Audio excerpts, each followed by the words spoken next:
Assalamualaikum warahmatullahi wabarakatuh. Halo semuanya, saya Zaskia Nurul Mawaddah dari kelas 12.5. Di sini saya akan menjelaskan mengenai penyimpangan semu hukum Mendel. Nah, sebenarnya penyimpangan semu hukum Mendel ini ada 5. Yang pertama ada atavisme, kemudian ada kriptomeri, kemudian polimeri, dan juga epistasis, hipostasis, dan juga ada komplementer. Tetapi di sini saya akan fokus membahas mengenai atavisme dan kriptomeri.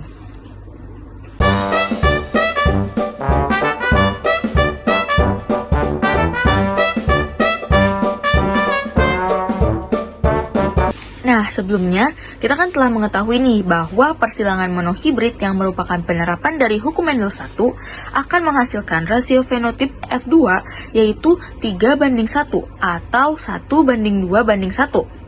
Nah, sedangkan pada persilangan dihibrid yang merupakan penerapan dari hukum Mendel 2 akan menghasilkan rasio generasi F2-nya dengan rasio yaitu 9:3:3:1.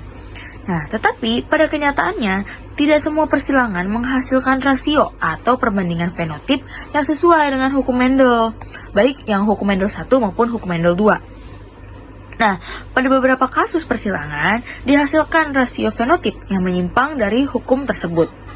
Hal ini disebabkan oleh beberapa gen alel yang berbeda saat memengaruhi pada saat pembentukan fenotip. Nah, meskipun demikian, aturan dasar pada hukum Mendel tetap berlaku pada penentuan genotipnya. Artinya, penyimpangan rasio fenotip ini sebenarnya adalah modifikasi dari rasio fenotip hukum Mendel yang biasa.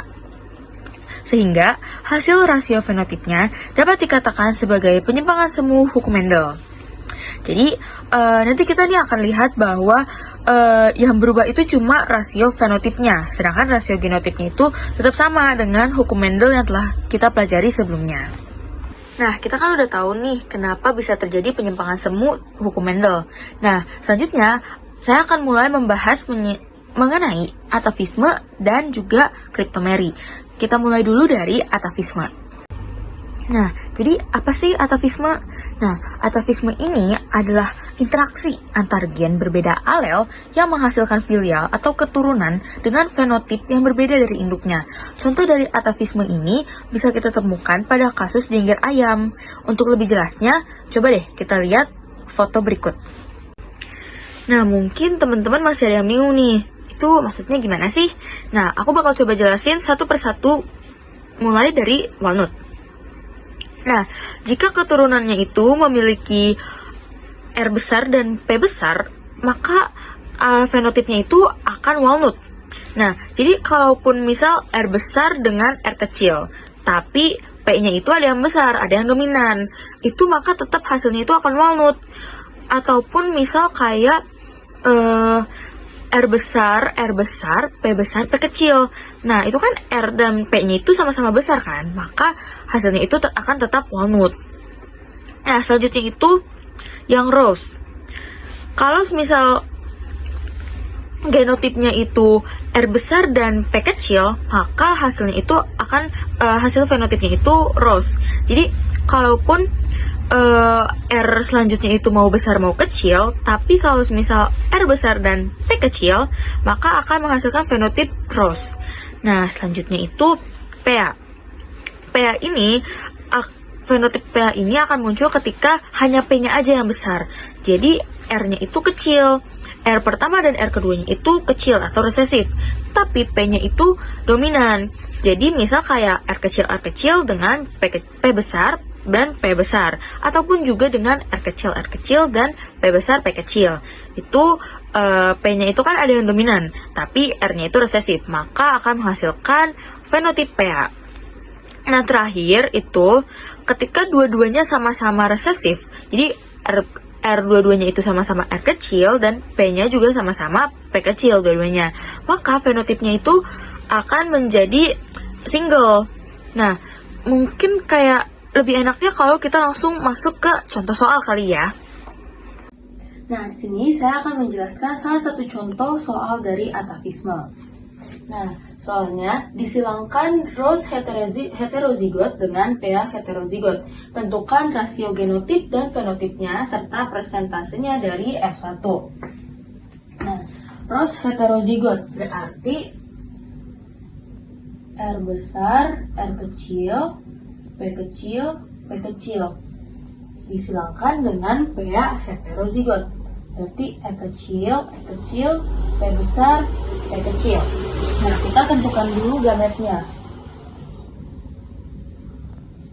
Gametnya ini berarti R besar, P kecil. Kemudian ini juga sama, jadi kita tulisnya satu aja. Kemudian yang ini R kecil, P kecil. Karena ini juga sama, jadi kita tulisnya satu aja. Nah, selanjutnya yang ini R kecil, P besar. Kemudian R kecil, P kecil. Nah, habis itu kita bikin tabelnya. Jadi F1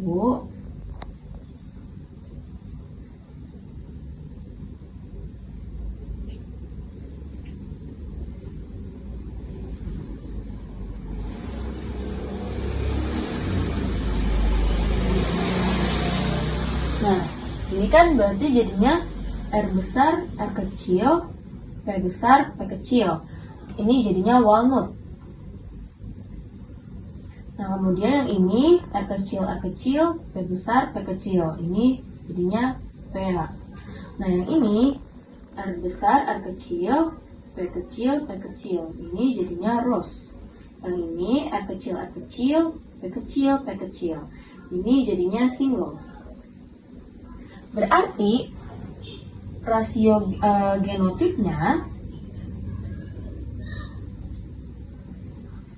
1 R besar R kecil, P besar P kecil banding 1 R kecil, P besar P kecil banding 1 R besar R kecil, P kecil P kecil banding 1 R kecil, P kecil, P kecil. Nah, fenotipnya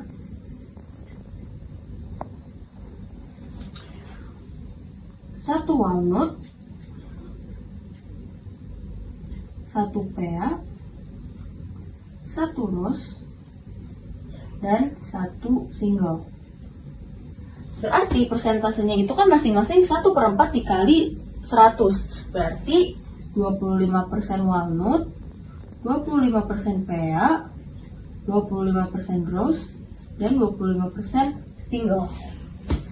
Nah, karena kita udah ngebahas apa itu atavisme dan kita juga udah bahas contoh soalnya, yuk kita masuk ke kriptomeri.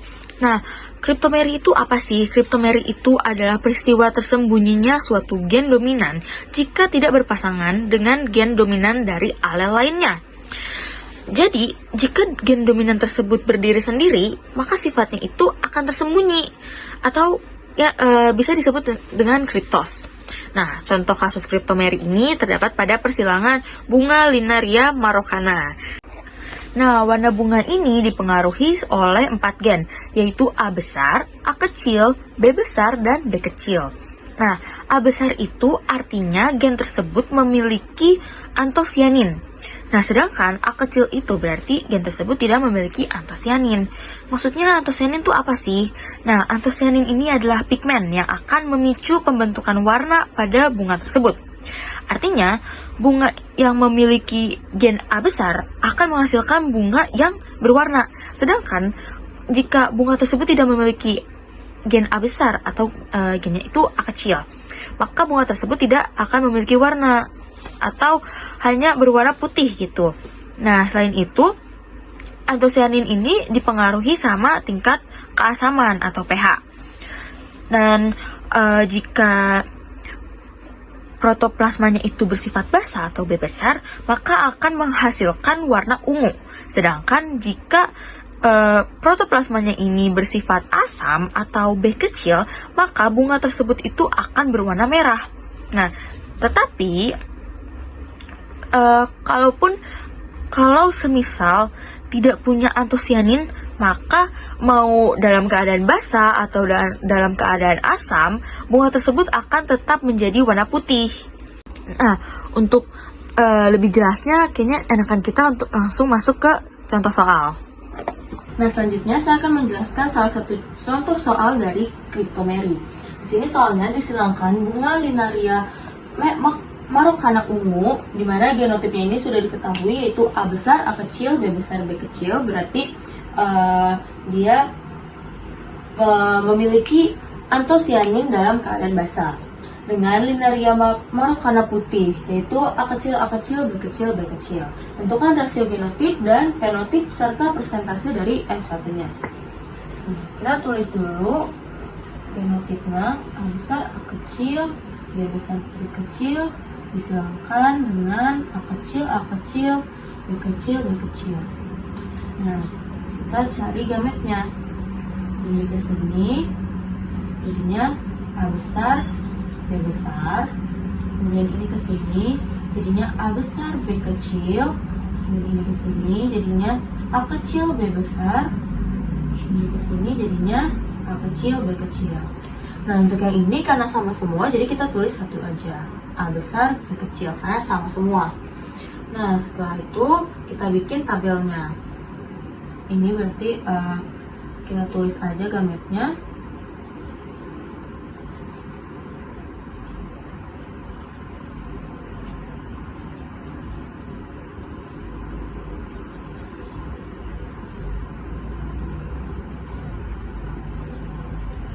Nah, ini kan berarti jadinya A besar, A kecil, B besar, B kecil. Ini A besar, A kecil, B kecil, B kecil. Ini A kecil, A kecil, B besar, B kecil. A kecil, A kecil, B kecil, B kecil. Nah, ini dia punya antosianin dalam keadaan basah. Berarti ini warnanya ungu. Nah, kalau yang ini dia punya antosianin dalam keadaan asam. Berarti dia warnanya merah. Nah, untuk yang kedua ini, dia tidak punya antosianin dalam keadaan basah maupun dalam keadaan asam. Berarti dia putih. Nah, kita tulis genotipnya.